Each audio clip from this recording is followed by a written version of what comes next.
Imagine करो आपको एक ग्राफ गिवन है फोर्स और डिस्प्लेसमेंट का, और ये ग्राफ कुछ ऐसे मेंशन्ड है, ये देखो ये ग्राफ है, ये रहा ग्राफ, और मान लो यहाँ पर फोर्स कितनी है 10 न्यूटन है, और साफ पता लग रहा है कि हर वक्त 10 न्यूटन है, यानी कि फोर्स की वैल्यू एकदम क्या है, कांस्टेंट है। ये केस नंबर 1 है, क्योंकि या तो फोर्स कांस्टेंट होगी या फोर्स कांस्टेंट नहीं होगी, दो ही चीजें हो सकती हैं। और मान लेते हैं कि यहाँ पर फोर्स की वैल्यू क्या है, कांस्टेंट है, और ये बॉडी डिस्प्लेस हुई, मान लो x इज इक्वल टू कितना 5 मीटर तक डिस्प्लेस हुई, x इज इक्वल टू 0 है। और मेरा क्वेश्चन है ग्राफ देखते हुए बताओ वर्क डन की वैल्यू क्या है, तो बोलो मैं क्या निकालूं, मैं क्या निकालूं कि वर्क डन आ जाए, एरिया अंडर द ग्राफ। सही, क्यों, क्योंकि इसमें ये एक्सिस क्या है f और ये क्या है x, तो अगर मैं इसके अंडर एरिया निकाल दूं, अगर मैं इसके अंडर एरिया निकाल दूं, ये रहा एरिया, ये शेडेड एरिया, तो ये शेडेड एरिया क्या आएगा, दिस F इंटू एक्स, तो वर्क डन की वैल्यू क्या आएगी, F 10 न्यूटन है और ये 5 मीटर है, आंसर आएगा 50 जूल। तो रिजल्ट आ गया क्या, area under F X curve will give amount of work done. तो याद रखना F और X का कर्व है, उसका एरिया आपको क्या देगा, वर्क डन आएगा, आएगा पक्का आएगा। एरियाज के ऊपर क्वेश्चन आते हैं, कॉन्सेप्ट है ना, तो कोई भी एरिया कुछ भी फिगर बना के देगा, उसका एरिया निकालने को तो बोलेगा।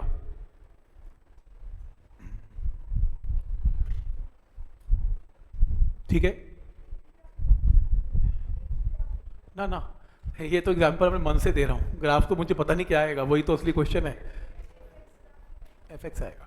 हाँ, आप ये पूछ सकते हो स्लोप क्या देगा, स्लोप क्या होती है, वो अभी थोड़ी देर में आएगी, 2 लेक्चर में आ जाएगी स्लोप।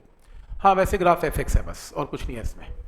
तो एफ और एक्स का जो एरिया आपको वर्क डन देगा। अब इस क्वेश्चन के अंदर प्रॉब्लम यह है कि मैंने आपको फोर्स क्या दी, कांस्टेंट, तो ग्राफ भी एकदम क्या बना, सीधा। पर यह जरूरी नहीं है कि फोर्स कांस्टेंट हो, फोर्स तो वेरी भी कर सकती है। फिर कैसे करेंगे क्वेश्चन सॉल्व, ये देखो मैं दिखाता हूं कैसे। ये बन गया,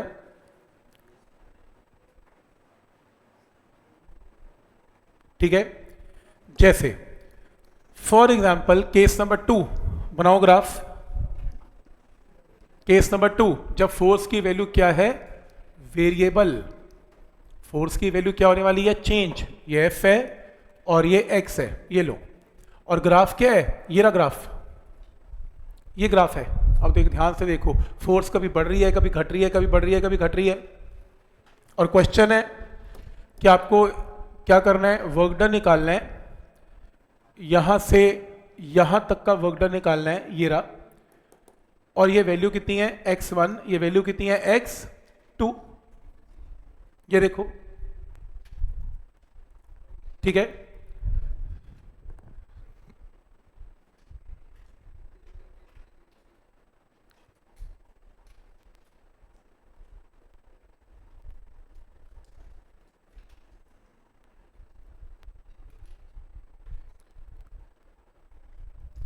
रूल क्या कहते हैं वर्क डन निकालने का, बताओ। रूल तो ये कहता है कि वर्क डन क्या होगा, area under F x curve. पहला स्टेप क्लियर है। रूल तो ये कहता है कि वर्क डन क्या होगा, area under F x curve. मुझे बताओ यार वर्क डन कैसे निकलेगा, एरिया से, एरिया कैसे निकलेगा,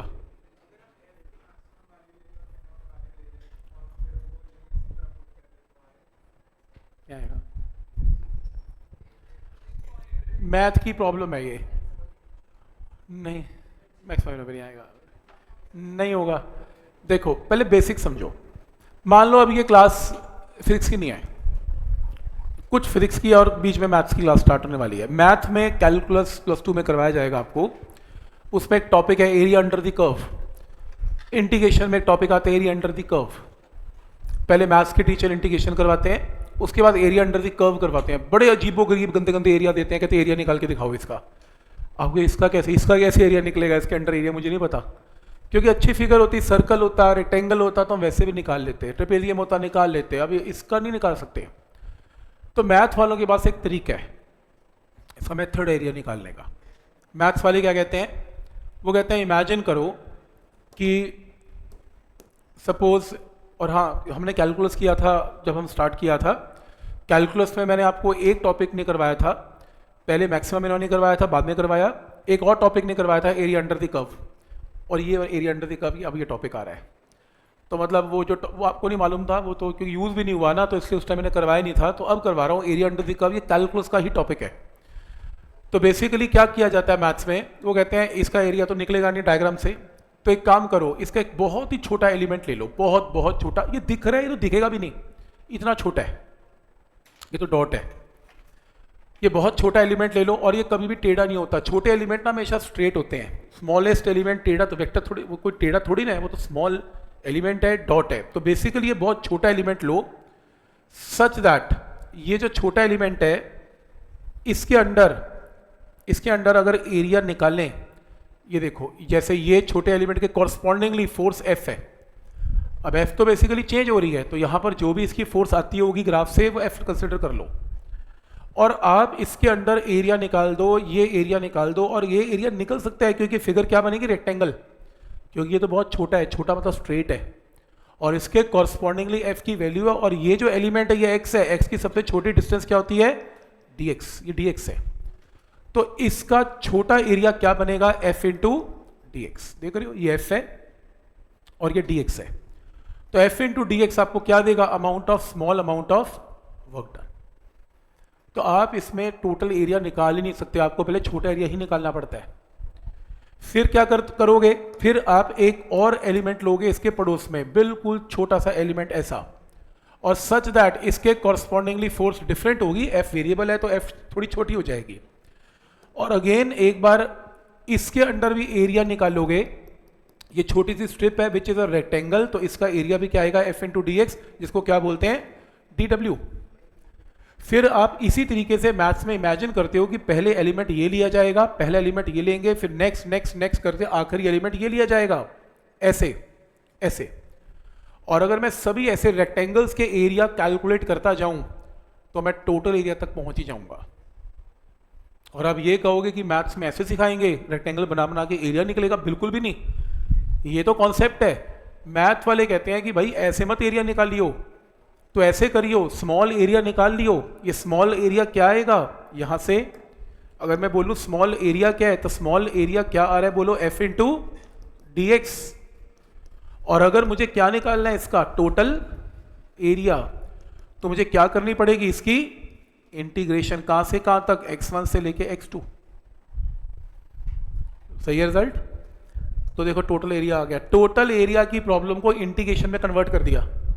निकाल तो एरिया रहे थे, लेकिन प्रॉब्लम किस में कन्वर्ट हो गई, इंटीग्रेशन में। देखो प्रूव कर दिया ना कि small area F D x है, और total area F D x F D x F D x F D X की कॉम्बिनेशन है, जिसको क्या बोलते हैं, integration of F D x. तो हम मैथ्स में टेढ़े मेढ़े एरियाज फिगर से निकालते ही नहीं है। हम कैसे निकालते हैं, हम इंटीग्रेशन से निकालते हैं कि अगर ये एक्सिस एफ है और अगर ये एक्सिस एक्स है, तो एरिया क्या होगा, एफ डी एक्स की इंटीग्रेशन। तो यानी कि टोटल एरिया निकालना है, टोटल वर्क डन निकालना है, area under the F curve, और एरिया होगा क्या, एफ डी एक्स की इंटीग्रेशन। ऐसे ये आपका फाइनल रिजल्ट है कि ग्राफिकली इसको कैसे इमेजिन करना है, ग्राफिकली ऐसे इमेजिन करना है कि वेरिएबल फोर्स में आप डायग्राम से कुछ भी नहीं कर पाओगे।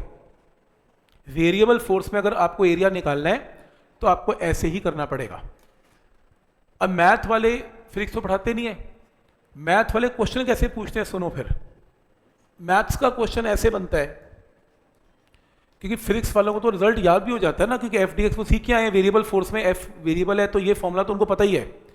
मैथ के लोग ऐसे करते हैं, गिवन अ कर्व, वो कहेंगे एफ और एक्स का ग्राफ है, गिवन अ कर्व, ये जो कर्व है इसमें इस कर्व का फंक्शन देंगे, फंक्शन का मतलब ये ग्राफ की इक्वेशन देंगे। आपको क्वेश्चन में देगा कि ये कर्व की इक्वेशन है एक्स स्क्वायर, और वो क्या कहेंगे, मान लो ये 1 मीटर है और मान लो ये x is equal to 2 metre है, वो कहेंगे इसका एरिया निकालो। तो तुम क्या करोगे, एरिया कैसे निकलेगा, एफ डी एक्स की इंटीग्रेशन 1 से लेके 2 तक, और f की जगह क्या पुट करोगे, एक्स स्क्वायर डी एक्स, कहां से कहां तक, 1 से लेके 2 तक, ऐसे करोगे इंटीग्रेट। मतलब मैथ ऐसे चलता है, फिजिक्स दोनों के साथ इकट्ठी चलती है, ग्राफ भी समझ में आना चाहिए और मैथमेटिक्स भी समझ में आना चाहिए।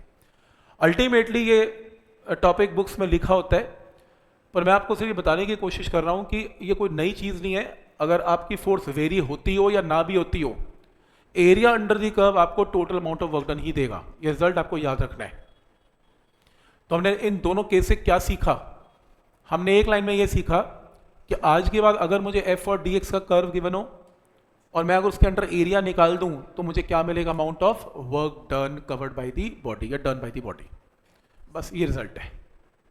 क्या ये पॉइंट यहां तक क्लियर है? अब इसके ऊपर क्वेश्चंस कैसे आते हैं इसको समझते हैं। ठीक है, तो क्वेश्चंस के ऊपर चलते हैं। तो इसके क्वेश्चंस के लिए एक काम करो, सब्जेक्टिव असाइनमेंट जरा ओपन करना।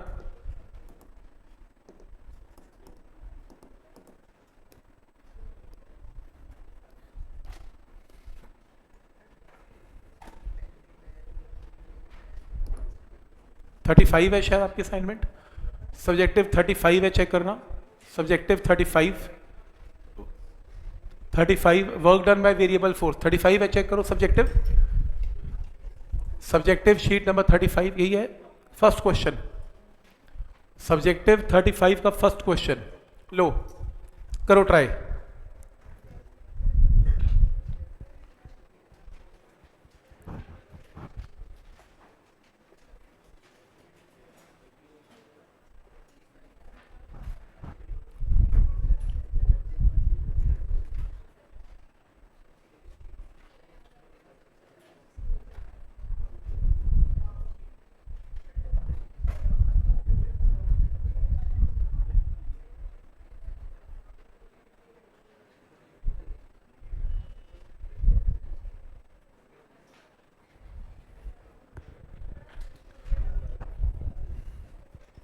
क्वेश्चन है एफ की वैल्यू आपको गिवन है। देखो इसकी शक्ल देके बताओ ये वेरिएबल फोर्स है कि कांस्टेंट फोर्स है?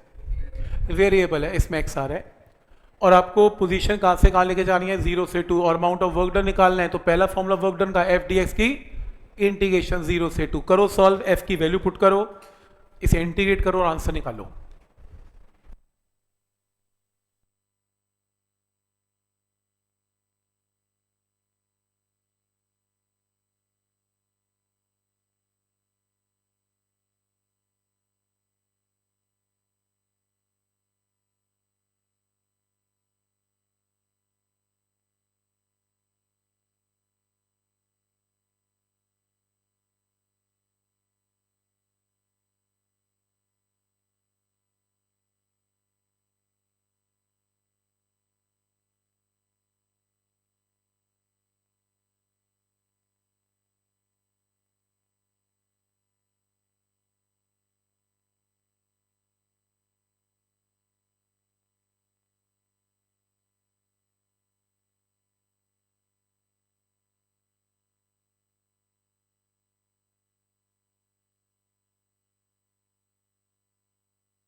ये जो क्वेश्चन है इंटीग्रेशन का क्वेश्चन कन्वर्ट हो गया। आई होप इंटीग्रेशन सबको आ रही है। Integration of first term plus integration of second term याद है? ऐसे करते ब्रेक करते थे, कांस्टेंट बाहर आ गया, कांस्टेंट बाहर आ गया, तो 1 डी एक्स की इंटीग्रेशन क्या है? एक्स, और एक्स की इंटीग्रेशन क्या है? X square by 2। तो एक बार एक्स की जगह अपर लिमिट 2, एक बार 0, एक बार अपर लिमिट 2 और एक बार 0। सॉल्व करो आंसर। मेथड समझ में आ रहा है सबको कि क्या करना है इसमें? कोई डाउट इसमें?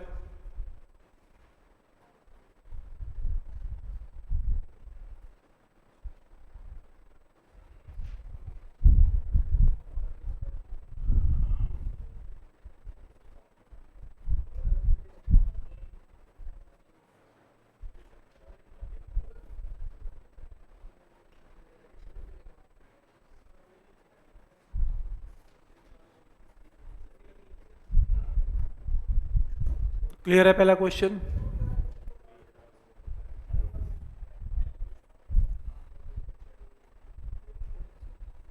नेक्स्ट करो, करते जाओ फटाफट से। नेक्स्ट क्वेश्चन, नेक्स्ट क्वेश्चन देखो प्लीज।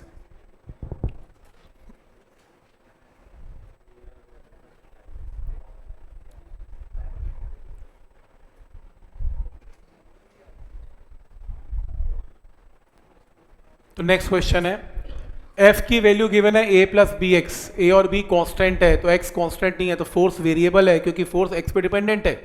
एक्स चेंज हो रहा है, एफ चेंज हो रहा है। आपकी बॉडी कहाँ से कहाँ गई, 0 से डी, वर्क डन निकालना है। फिर वही चीज, एफ डी एक्स की इंटीग्रेशन कहाँ से कहाँ, 0 से डी। एफ की वैल्यू पुट कर लें, A plus B X into D X, 0 से डी। एक बार इंटीग्रेशन ऑफ फर्स्ट टर्म, एक बार integration of second term. A constant बाहर आ गया, बी कांस्टेंट बाहर आ गया, 1 डी एक्स की इंटीग्रेशन एक्स और x की इंटीग्रेशन एक्स स्क्वायर बाई 2। बस फिर अपर और लोअर लिमिट, अपर और लोअर लिमिट सॉल्व करके आंसर। मतलब मेरे को ऐसा फील हो रहा है कि ये क्लास अब इंटीग्रेशन की चल पड़ी, ये फोर्स और वर्क डन की नहीं चल रही। आपको भी ऐसा फील हो रहा होगा।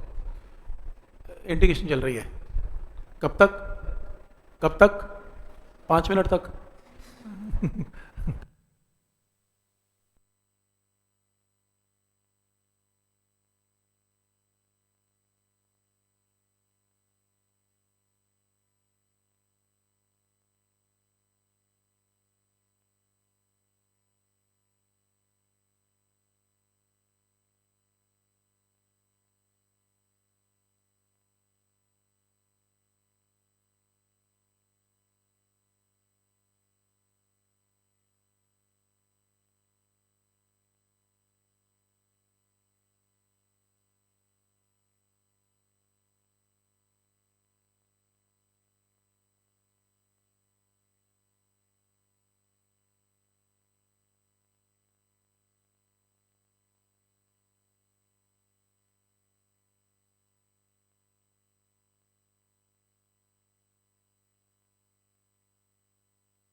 क्लियर है सबको कि कैसे करना है। Integration of first term, second term, फिर ए और बी कांस्टेंट को बाहर निकाल के लिमिट्स पुट करनी है।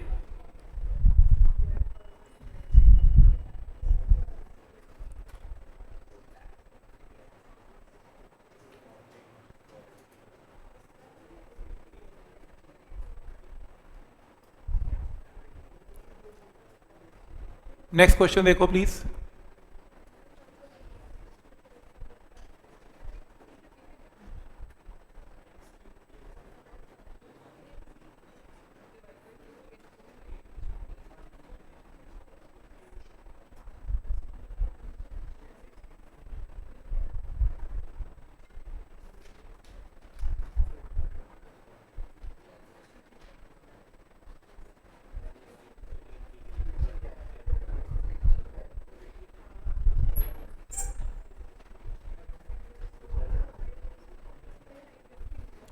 ठीक है, नेक्स्ट क्वेश्चन, क्या करें बोलो, बोलो इसमें क्या करना है।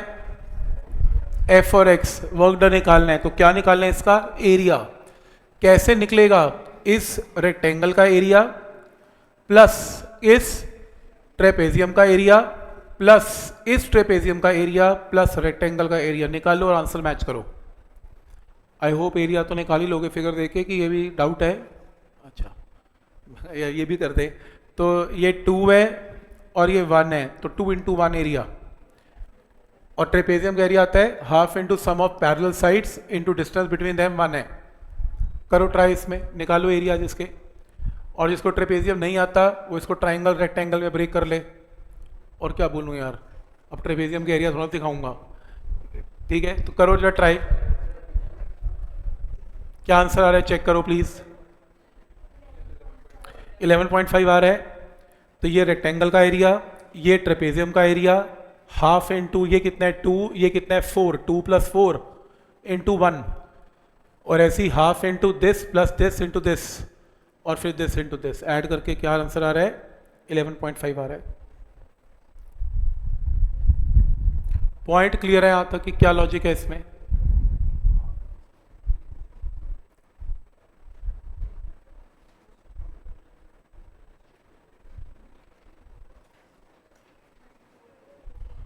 ठीक है यहां तक।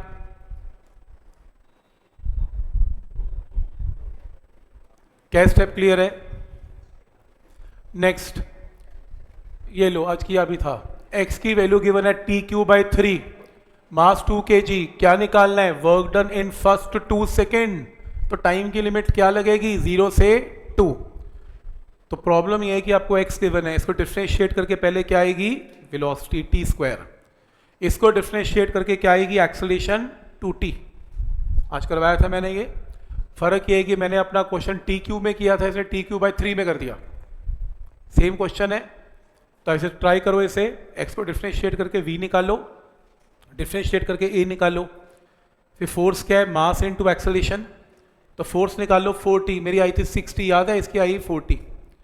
और फिर 4t इंटू डी एक्स, और याद है dt से मल्टीप्लाई dt से डिवाइड, ताकि dx/dt क्या बन जाए? Velocity v। करो ट्राई, एक बार ट्राई करो।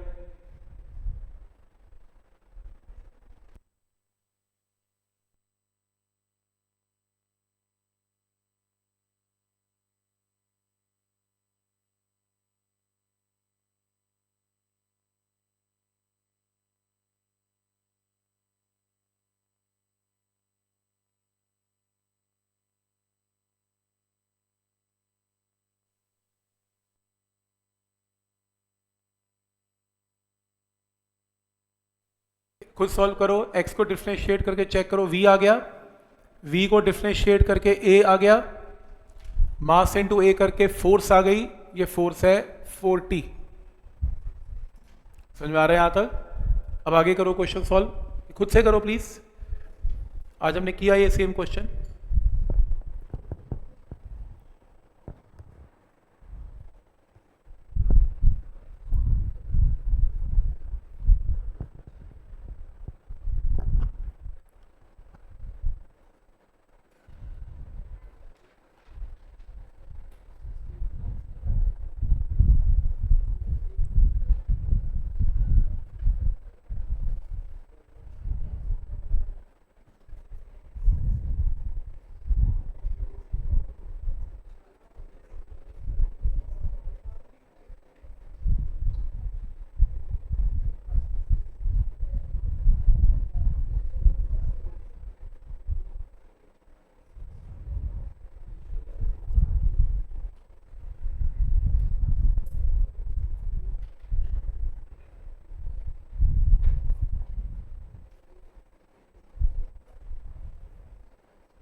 समझ में आ रहा है यहाँ तक? dx कैसे? यहाँ पे dx में क्या पुट करेंगे? कहाँ से? यहाँ से? नहीं ना, तो ऐसा है ना, x की जो वैल्यू पुट की। अच्छा, dx is equal to v into D T, ऐसे? हाँ कर सकते हो, वही किया है मैंने, v इंटू डी टी वही किया, एक ही बात है, कर सकते हो। वो कह रहा है कि dx को सीधा डाल दो, dx को सीधा पुट कर दो यहाँ पे, v इंटू डी टी, कर सकते हो, एक ही बात है, सही है। तो एक ही स्टेप में आंसर आ गया, कह सकते हो। ठीक ऑब्जर्वेशन है। उसने बोला कि आप dt से मल्टीप्लाई dt से डिवाइड कर रहे हो, जरूरत क्या है? कह रहे dx को सीधा डाल दो यहाँ से, dx equal to v dt, ये देखो v dt सीधा स्टेप आएगा। ये करने की जरूरत नहीं ना, यहाँ से क्रॉस मल्टीप्लाई करके dx आएगा और dx को सीधा यहाँ पुट कर दो v dt, ये लो, तो स्टेप बच गया। ठीक है, अच्छा है, dt से मल्टीप्लाई डिवाइड करना बच गया, एक ही बात है, जैसे ठीक है। मेथड समझ में आ रहा है? इसका बोलो कैसे निकलेगा क्वेश्चन? क्या निकालूं? एरिया। बोलो, इसका एरिया प्लस ऊपर का एरिया माइनस नीचे का एरिया, क्योंकि डिस्प्लेसमेंट इसमें नेगेटिव है, फोर्स नेगेटिव है। तो ऐड मत कर देना तीनों एरिया, ये एरिया प्लस ये एरिया माइनस ये एरिया, माइनस करके आंसर निकाल लोगे, हो जाएगा। नेक्स्ट, आपको वर्क डन निकालना है 2 से 3 मीटर, तो पूरा एरिया मत निकाल देना लाइन का, सिर्फ क्या निकलेगा 2 से 3 मीटर, यानी कि एरिया ऑफ अ ट्रेपेजियम निकलेगा। स्टेप समझ में आ रहा है? एरिया ऑफ अ ट्रेपेजियम निकाल लोगे, half into sum of parallel sides into distance between them is 1। Step समझ में आ रहा है? आई होप एरिया निकल जाएगा, फिगर से एरिया निकालना है।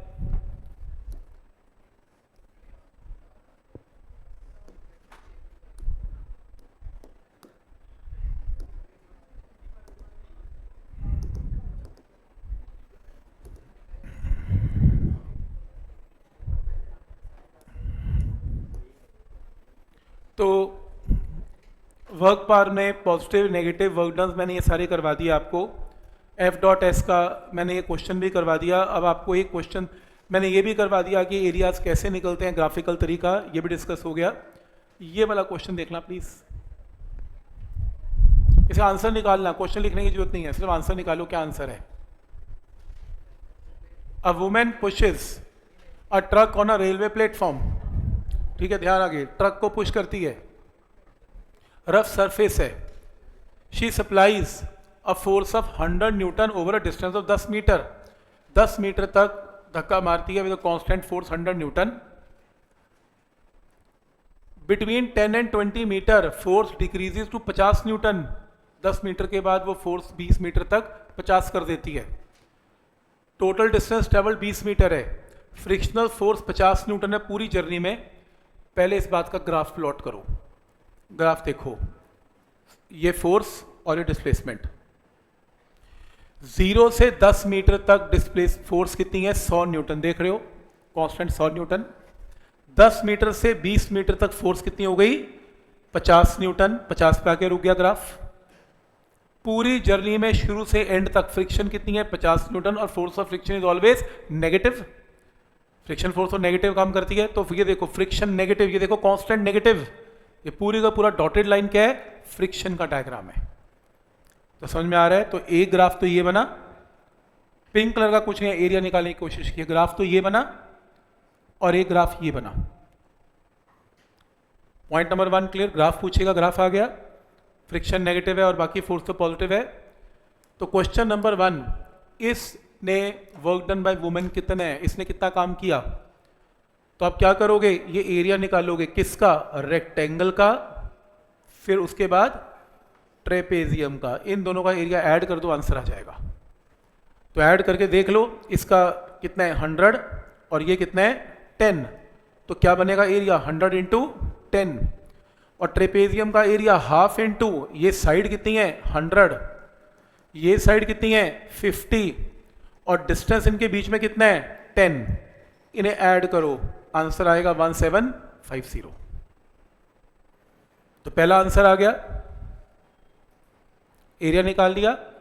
फिर अगला पार्ट है कि फ्रिक्शन ने कितना वर्क डन किया, फ्रिक्शन ने वर्क डन किया, फ्रिक्शन का ग्राफ कहाँ है, ये रहा फ्रिक्शन का ग्राफ, कितना 50, और displacement covered by the friction कितनी है 20 मीटर, एरिया निकाल दो, बोलो 50 इंटू कितना, ये 50 इंटू 20 कितना 1000, लेकिन फ्रिक्शन का वर्क डन हमेशा क्या होता है नेगेटिव, तो आंसर -1000। तो समझ में आ रहा है कि ग्राफ रीडिंग का क्वेश्चन कैसे आ सकता है इसमें, कोई डाउट इसमें?